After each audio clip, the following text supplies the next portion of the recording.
یہ کچھ دیر کے بعد سامنے آ جائے گا، لیکن بظاہر یہی لگتا ہے کہ سپریم جوڈیشل کونسل مظاہر علی اکبر نقوی صاحب کا جو معاملہ ہے اس کو پینڈنگ میں ڈال دیں گے۔ اس کی وجہ یہ ہے کہ ان کا معاملہ سپریم کورٹ جب چلا گیا ہے وہاں پہ ڈیسائیڈ ہوگا، پھر اس کے بعد دیکھیں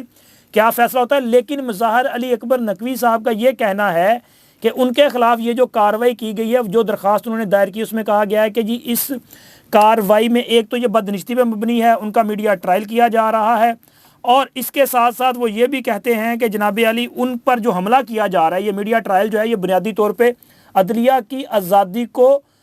پر حملے کے مترادف ہے، عدلیہ کی آزادی پر حملے کے مترادف ہے۔ اور وہ کہتے ہیں کہ جی میرے خلاف 16 فروری 2023 سے میڈیا ٹرائل جاری ہے۔ اچھا، 16 فروری 2023 وہ تاریخ ہے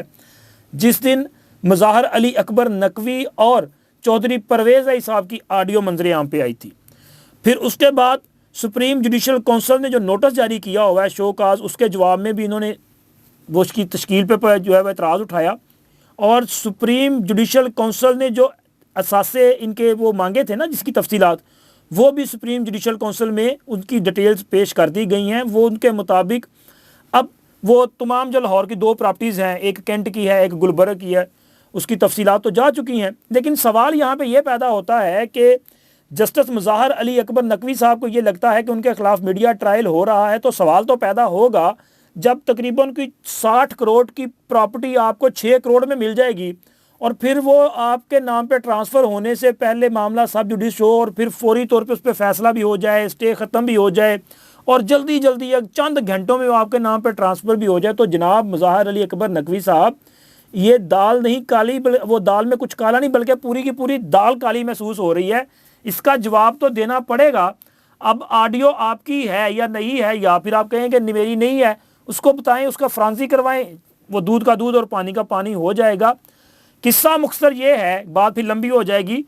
کہ جناب مظاہر علی اکبر نقوی صاحب جو ہیں، انہوں نے اگر یہ فیصلہ کر لیا ہے کہ انہوں نے یہ جو معاملہ اس پہ انہوں نے ڈٹنا ہے، لڑنا ہے، ٹکر دینی ہے، تو پھر ٹھیک ہے، آپ ٹکر دینے کے لیے تیار ہو جائیں، اور آپ کے تمام اثاثے جو ہیں وہ باہر آ جائیں گے، اور پتہ چل جائے گا کہ جی آپ نے کیا کچھ کیا ہے اور کیا کچھ آپ نے گل کھلائے ہیں، وہ ساری کی ساری حقائق جو ہیں وہ سامنے آ جائیں گے۔ اور بالکل آخر میں آپ کو اس معاملے پہ بات کر دوں کہ آمنہ ملک صاحبہ جو ہیں، ان کے بہت سارے کیسز جسٹس مظاہر علی اکبر نقوی صاحب کے سامنے لگتے رہے ہیں جب یہ لاہور ہائی کورٹ کے جج تھے اس وقت بھی، تو پھر یہ کافی ہے میرا خیال کہ آپ کو سمجھانے کے لیے۔ اور اب جناب ہم آتے ہیں فوج کے بندے اور عمران خان کی پھانسی کی تصدیق کے معاملے پہ۔ تو جناب علی، فوج کا جو بندہ جیل میں گیا ہے اس پہ بعد میں آتے ہیں، پہلے عمران خان کی پھانسی کا معاملہ ہے کہ عمران خان کی یہ جو ہے نا سائفر کیس، اس کے حوالے سے اسلام آباد ہائی کورٹ کے جو چیف جسٹس ہیں جناب عامر فاروق صاحب، اس کے علاوہ جو جسٹس میاں گل حسن اورنگزیب صاحب جو ان کیسز کی سماعت کر رہے ہیں، انہوں نے بھی بارہا یہ اشارے دیے ہیں کہ سائفر کیس میں جو دفعات شامل کی گئی ہیں یا موجود ہیں، ان کے مطابق عمران خان کو عمر قید یا سزائے موت ہو سکتی ہے، یعنی کہ ان کو ایک لمبی سزا ہو سکتی ہے، سنگین قسم کی سزا ہو سکتی ہے۔ اچھا، یہ وہ اس حوالے سے ریمارکس وغیرہ آ رہے تھے، لیکن اب عمران خان کے وکیل سلمان اکرم راجہ صاحب نے بھی آج اسلام آباد ہائی کورٹ میں کیس تھا جس میں عمران خان کا یہ جو خصوصی عدالت میں ٹرائل ہے اس پہ ایک سٹے آرڈر جاری ہو چکا ہے پہلے سے، کل تک کے لیے اس کو مزید ایکسٹینڈ کر دیا گیا ہے، کل دوبارہ اس کی ہیئرنگ ہوگی، اور ہوپ فلی کہ کل چونکہ اس پہ دوبارہ سماعت ہونی ہے تو خصوصی عدالت کی بھی کل سماعت ہونی تھی، لیکن جب تک یہ فیصلہ نہیں ہوگا تب تک وہ سماعت نہیں چلے گی، یعنی کہ جو خصوصی عدالت کی کارروائی ہے وہ کل بھی مجھے لگ رہا ہے کہ بغیر کارروائی کے آئندہ سماعت کے لیے ملتوی کر دی جائے گی۔ لیکن آج اسلام آباد ہائی کورٹ میں جو بڑی چیز سامنے آئی ہے وہ یہ ہے کہ عمران خان کے وکیل خود اس بات کو ایڈمٹ کر رہے ہیں، وہ اس خدشے کا اظہار کر رہے ہیں کہ عمران خان کو اس معاملے پر سائفر کیس میں پھانسی یا عمر قید کی سزا ہو سکتی ہے۔ اچھا، یہ جو خدشہ ہے نا، یہ خدشہ بڑا وہ کیا کہتے ہیں، بڑا خوفناک قسم کا ہے، خوفناک قسم کا اس طرح کہ وکیل جو ہے وہ اپنے ہی موکل کو یہ بتا رہا ہے کہ پتر تیاری پھڑ لے، تجھے انہوں نے لٹکا دینا ہے۔ اور بھائی آپ وکالت کریں، سلمان اکرم راجہ صاحب جو ہیں بڑے سینئر وکیل ہیں، ان کو چاہیے کہ وہ اپنا جو ان کا موکل ہے اس کی حوصلہ افزائی کریں، اس کو بتائیں کہ کچھ نہیں ہوگا، اور عدالت میں کیس لڑیں۔ منت سماجت پہ کیوں آ گئے ہیں؟ چونکہ اب انہوں نے یہاں تک آج عدالت کو کہہ دیا کہ جی اگر آپ نے جو جیل ٹرائل ہے اس کو نہیں روکنا یا اس کو کالعدم قرار نہیں دینا تو پھر کم از کم آپ جج ہی بدل دیں، کہ ہمیں کچھ تو فیس سیونگ ملے کہ ہم یہ تو کہہ سکیں کہ دیکھیں جی ہم نے یہ ایک بات جو ہے منوا لی ہے. تو یہاں تک نوبت آ گئی ہے. اور اس کے ساتھ ساتھ یہ بھی پریشانی کا باعث ہے کہ جناب فوج کا بھی ایک بندہ جو ہے وہ اڈیالہ جیل پہنچ چکا اور وہ بندہ بھی عمران خان کا بڑا قریبی ہے. ٹھیک ہے, عمران خان کی اس سے بڑی یاری رہی ہے اور آج کل وہ یاری جو ہے وہ اس طرح کی نہیں ہے, لیکن بندہ فوج کا, اور خود اس بات کی تصدیق عمران خان نے بھی کی ہے. جناب عمران خان کی دور حکومت میں فواد چودھری صاحب جو ہیں یہ ان کے بڑے قریبی تھے, ان کے ترجمان تھے. اور ان کے حوالے سے, فواد چودھری کے حوالے سے سینئر صحافی جناب سہیل وڑائی صاحب کا ایک بلاگ ہے جس میں وہ یہ دعویٰ کرتے ہیں, بتاتے ہیں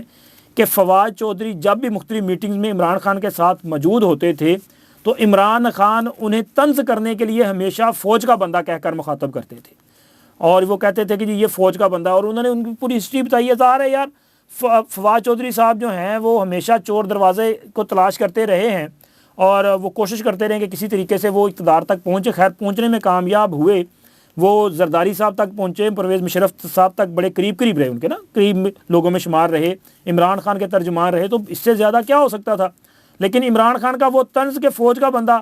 اب وہی فوج کا بندہ بھی اڈیالہ جیل پہنچ چکا ہے. اور اڈیالہ جیل پہنچنے کے بعد وہ بھی کہہ رہا ہے کہ جی مجھے سہولتیں دے دیں, میری طبیعت خراب ہے, میں بیمار ہوں. اور اس فوج کے بندے کے حوالے سے عدالت نے ایک حکم نامہ جاری کیا جس میں کہا گیا ہے کہ جی جیل مینول کے مطابق انہیں تمام سہولیات فراہم کی جائیں. اور ملاقات کا بڑا پھڈا ہے جی. ملاقات کا پھڈا یہ ہے کہ وہاں پہ اڈیالہ جیل میں شاہ محمود قریشی بھی ہیں, عمران خان بھی ہیں, پرویز لاہی بھی ہیں, ان سب کی ملاقاتیں ہوتی ہیں. تو لہٰذا ان کو ایک دن جو ہے وہ دیا گیا ہے تاکہ سیکیورٹی کے انتظامات بھی کرنے ہوتے ہیں, باقی سارے معاملات بھی دیکھنے ہوتے ہیں. تو ان کو دیا گیا جمعے کا دن کہ آپ فیملی کو جمعے والے دن بلائیں اور ان سے گپ شپ کریں. لیکن مصروف کہتے ہیں جی جمعے کا دن سانو وارے نہیں ہے گا, دن چینج کرو. تو دوسرے کہتے ہیں سانو باقی دن وارے نہیں ہے کہ چینج کرنے. تو یہ پھڈا پڑا ہوا ہے. اب دیکھیں فوج کے بندے کے جانے کے بعد عمران خان کی کیا صورتحال بنتی ہے, کیا واقعی ان کو سنگین قسم کی سزا ملتی ہے یا کوئی ریلیف ملتا ہے. یہ آنے والے جو چند دن ہیں اس حوالے سے بڑا اہم ہے. اور کل فیصلہ ہوگا کہ عمران خان کا ٹرائل جو ہے